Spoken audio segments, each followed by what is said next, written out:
سلام بینندگان عزیز، آخرین خبرهای تاجیکستان و جهان را در برنامه اخباری آزادی من مومین احمدی با همکارانم پیشنهاد شما میکنیم. امروز 16 می است. گزارش های اصلی برنامه: یک فعال سازمان مخالفین تاجیک دست داشتن در تظاهرات بدخشان را رد کرد. حالا در بدخشان چی میگذرد؟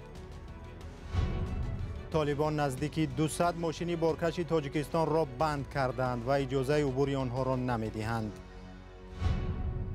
تاجیکان در دو جبهه جنگ، چی و چرا تاجیکستان را به جنگ تاجیکستانیان را به جنگ اوکراین میبرد؟ همه شهروندی همجای بین اصل چیز درست که فدراسیون خود دعوت میکنه وقت شهروندی باشه بخواین خب مثلا دعوت میکنه خدمت میکنه.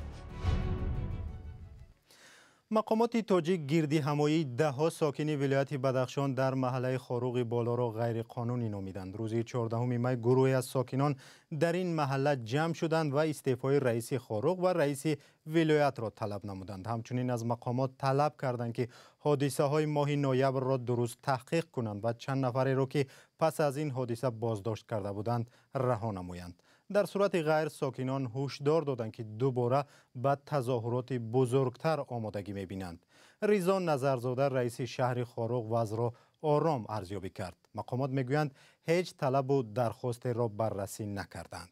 پرویز عارفزاده دادستان ولایت بدخشان در تلویزیون محلی گفت این اعتراض کار دست سازمان ممنوع پیمان ملی است. او از علیم شیرزمانوف معاون رئیس این سازمان نام برد که مردم را به ناآرامی دعوت میکند. علیم شیرزمانوف این اتهام را رد کرد و میگوید کشیدن پای آنها به این حادثه به خاطر سرکوب ناراضیان است.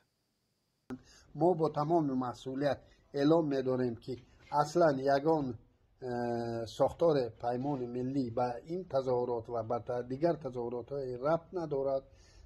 این من همچون یک شهروند، یک زاده استقامت کننده شهر خاروق خب موقع خودم را ابراز داشتم و این حقی شهروندی من است و آن نه به پیمان ربط دارد و نه به مقام من در پیمان. علیم شیرزمانوف معاون رئیس سازمانی در تاجیکستان ممنوع پیمان ملی بود که صحبت میکرد. تقریباً 200 ماشین بارکش رانندگان تاجیکستان در قلمرو افغانستان بند مانده است. رانندگان میگویند طالبان با آنها اجازه نمیدهند که از شیرخان بندر افغانستان طریق گذرگاه 5 پایان وارد تاجیکستان شوند. رانندگان تاجیک خود را اسیر در دست طالبان مینامند. همکارم شهلای گلخواجه موضوع را پیگیری کرد. شهلا، طالبان دلیل این عملشان را شرح دادند و مقامات تاجیک در این رابطه چی میگویند؟ بله مومین، مقامات تاجیک رسما تا کنون حادثه را شرح ندادند. ذبیحالله مجاهد سخنگوی طالبان هم آن را تصدیق یا رد نکرد. تنها گفت که قضیه را تحقیق میکنند. اما به قول رانندگان نظامیان طالب در سرحد با آنها گفتند مشکل در مقامات تاجیک است که نمیخواهند با آنها همکاری نمایند. طالبان برایشان گفتند که تنها در صورت رسما برای ماندن همکاری تاجیکستان مرز را میکشایند و به رانندگان ویزا میدهند. در عکس حال روای آنها غیر قانونی خواهد بود. تا کجا گفته این نماینده طالبان به رانندگان حقیقت دارد و این حرف تنها سری همکاری عادی یا به رسمیت شناختن است معلوم نیست. شهلا، رانندگان از کی در افغانستان بند ماندند و اصلا آنها از این کشور چی می‌آورند؟ این رانندگان بیشتر از تاجیکستان به افغانستان انگشت و سمین می‌بردند و از اون طرف گاه به تاجیکستان شکر می‌آوردند. رانندگانی که ما با آنها صحبت کردیم گفتند روز 8 می وقتی می‌خواستند از افغانستان وارد تاجیکستان شوند طالبان راه را بستند. در ابتدا به رانندگان گفتند که ماشین‌های خود را گذارید و افغانستان را ترک کنید. رانندگان از افغانستان بیرون می‌شوند، ولی نزدیک به 50 نفرشون روز 13 می دوباره برای آوردن ماشین‌های خود می‌روند، اما دیگر طالبان نه خودشان را و نه ماشین‌هایشان را اجازه گذشتن نمی‌دهند. این رانندگان در صحبت با ما گفتند که حالا آنها مثل اسیر در دست طالبان هستند و اجازه ندارند که از نزد ماشین‌هایشان دورتر حرکت کنند. گفتند که نظامیان طالب با آنها دغلانه مناسبت میکنند. یعنی گذرگاه 5 پایان حالا بسته است؟ بله مومین، این راه را طالبان یک روز بعد از آن بستند که 7 می از خاک افغانستان به تاجیکستان 7 موشک پرتاب شد. خب داعش مسئولیت این را بر دوش گرفت، ولی کارشناسان آن زمان گفته بودند که ظاهراً طالبان با استفاده از نام داعش به کشورهای منطقه میخواهد فشار بیارد. تشکر برای صحبت شهلا. ادامه برنامه. یک شرط گروهی از ساکنان در بدخشان آزادی چهارشنبیف بوده است. وکیلان دفاع چهارشنبیف ورزشکاری معروف محاربه های آمیخته حکم دادگاه را غیرقانونی و بی اساس شماریده از بالای آن شکایت بردند. دادگاه ناحیه اسماعیلی سامانی دوشنبه چهارشنبیف را به 8.5 سال زندان محکوم کرد.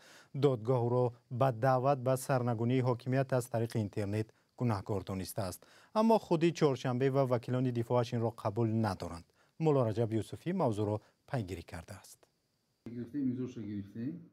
وکیلان دفاع چهارشنبه که برای دعوت به سرنگونی حکومت تاجیکستان به 8.5 سال زندان محکوم شد، روز 16 می به رادیوی آزادی گفتند از حکم دادگاه ناراضی اند. حمایت چنین می‌شمارد که حکمی ذکر شده غیر قانونی، بی اساس و غیر عادلانه می باشد و طرف حمایت به سود همه آن دلیل هایی که از جمله خلاصه های متخصصان نسبت به ویدیونوارهای چهارشنبه عوضخانویچ که هم با واسطه ویدیونوارها در شبکه‌های اینترنتی مراجعت به مقامات های دولتی کرده بود که نسبت شخصان گناهکار پرونده در دوره پرونده جنایتی چاره ها اندیشیده شود پیشنهاد کرده به سود و این به این حالت با این اساس ها ما از سود بالایی خواهش می نماییم که حکم سود ناحیه اسماعیلی سامانی شهر دوشنبه از 13 می سال 2022 نسبت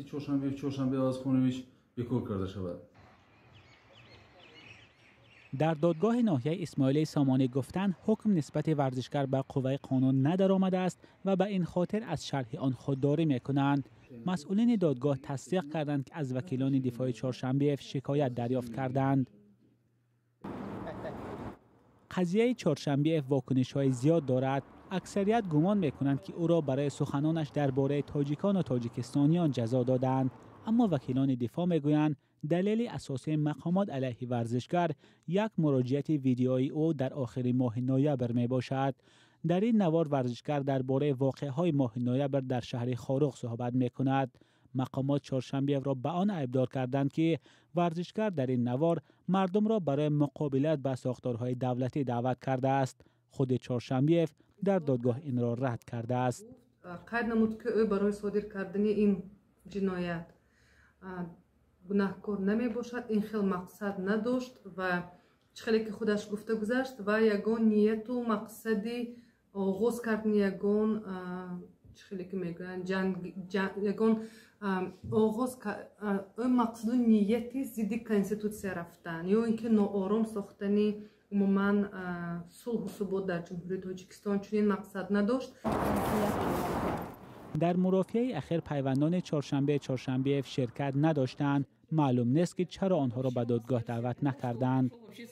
چهارشنبه در مرافعه سودی در همین وقتی که علاقه سخنی آخران داده شد و همین را پرسید از سود، خواهش کرد که پدر او در مرافعه سودی اشتراک کند و او در حضور پدرش سخنی آخران خود را گوید، لیکن متاسفانه مرافعه سودی دوام داده شد و علاقه چهارشنبه برآمدی خود را سخنی آخران خود را گفت و بعدی برآمده از خانه مشورتی سود حکم خود را اعلان نمود.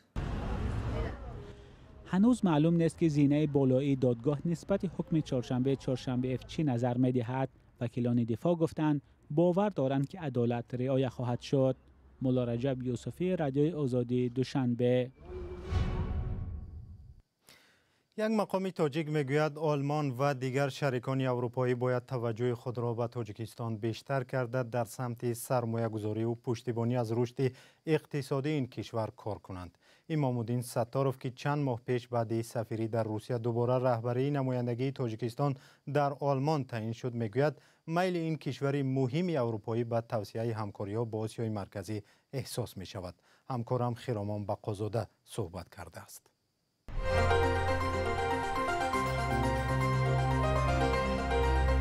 باید مبلغ گذاری به اقتصاد تاجیکستان زیادتر شد. هر یک شهروند تاجیکستان می تواند در کدام جایی که خواهد فعالیت کنند، مهنت کنند.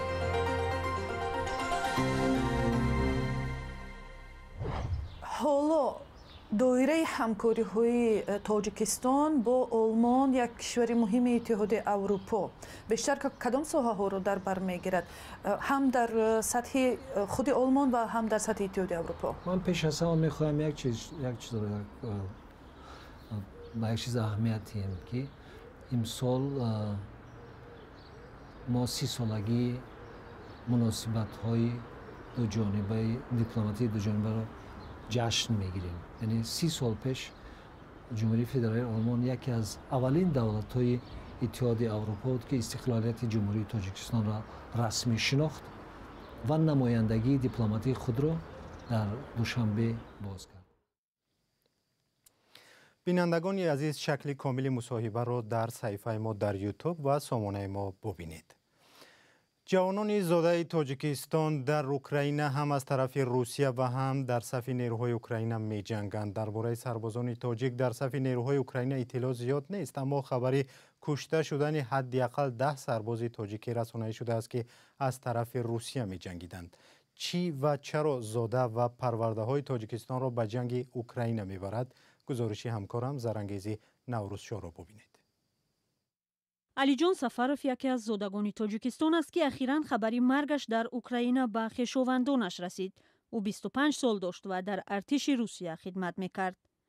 از آغاز جنگ روسیه با اوکراین خبری مرگ بیش از 10 زاده تاجیکستان رسیده است. پیوندان جوانان تاجیک که همه سربازی روسیه بودند، کشته شدن آنها را تصدیق میکنند. درباره تلفات تاجیکان در صف نیروهای مسلح اوکراین اطلاعی نیست. اما در نوارهایی که در شبکه‌های اجتماعی چرخ می‌زنند دیده می‌شود که زاده‌های تاجیکستان از هر دو جانب جنگ اسیر افتادند. تصدیق درستی این نوار و خبرها در شرایط جنگ ناممکن است. خدمات استخباراتی اوکراین ماه اپریل رویخط گروهی از نظامیان روسیه را رسانه‌ای کرد که در آن نام 10 تاجیک ذکر شده است. مقامات اوکراین گفتند این نظامیان در قتل ساکنان آسایشته در شهرک بوچه دست داشتند. ظریف عبدالرحیموف 32 ساله یکی از آنهاست. او میگوید این رویخط کهنه است. ظریف در واقع در صف نیروهای روسیه خدمت کرده است، اما سال 2018 به تاجیکستان برگشت. به گفته ظریف در صف ارتش روسیه زاده‌های تاجیکستان زیادند. نه بسیار شده شهروندی دارن. مثل پدر مادرشون هم شهروندی همجای بین نسل رسک فدراسیون. خود دعوت میکنه وقت شهروندی باشی بخوای نخوای مثلا دعوت میکنه خدمت میکنه که دیگه نمیدونم برای چی سبب. تحلیلگران میگویند در واقع تاجیکانی که شهروندی روسیه را دارند امکان انتخاب ندارند. آنها عهده دارند که به خدمت حربی روند، حتی اگر در تاجیکستان هم خدمت کرده باشند. اما آنهایی هم هستند که به خاطر گرفتن شهروندی و یا مبلغ به صف نیروهای روسیه میپیوندند. مخصوصا حالا که به گفته تحلیلگر پرویز مولاجانوف به سربازان برای شرکت در جنگ اوکراین مبلغی خوب پرداخت می شود. بعضی فشارها هم هست، یعنی تهدید میکنند که اگر آمده شرطنامه نکنیم ما می توانیم تو رو از شهروندی محروم نماییم. اگر شما به خدمت روید از یک قطار امتیازها از جمله امتیازهای انداز برخوردار می شوید. به شما همچون سابقه دار مبلغ پرداخت می شود و شما را در ساختارهای مأموری هم علاقه دیگر خیل قبول میکنند. در صف نیروهای اوکراین هم زاده‌های تاجیکستان هستند. میگوید حیدرشاه زیدوف تاجیکی که شهروندی اوکراین را دارد. در این کشور نیز اگر شهروند بود حتما باید خدمت کند.